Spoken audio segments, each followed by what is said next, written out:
Chennai Connemara பொது நூலகத்தில் நடைபெறும் அரிய நூல்கள் கண்காட்சி 2 நாட்கள் நடக்கின்றன. இதில் பல நூறு ஆண்டுகள் வரலாற்று சிறப்புமிக்க நூல்கள் இடம்பெற்றுள்ளன. உலக புத்தக தினத்தை முன்னிட்டு கன்னிமாரா பொது நூலகத்தில் அரிய நூல்கள் கண்காட்சி நடக்கிறது.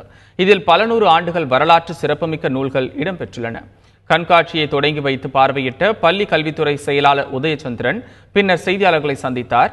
அப்பொழுது பேசிய அவர், தமிழகத்தில் உள்ள அனைத்து நூலகங்களில் புத்தக தினம் கொண்டாடப்பட்டு வருகிறது என்று தெரிவித்தார்.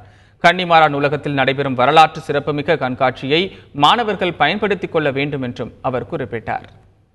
ஒவ்வொரு பக்கத்திலும் வரலாற்றின் பல நூற்றாண்டுகளை கடந்து போகும் வகையில் மிக அரிய நூல்கள் நம்முடைய கரங்களில் இங்கு தவழ்ந்து கொண்டிருக்கின்றன.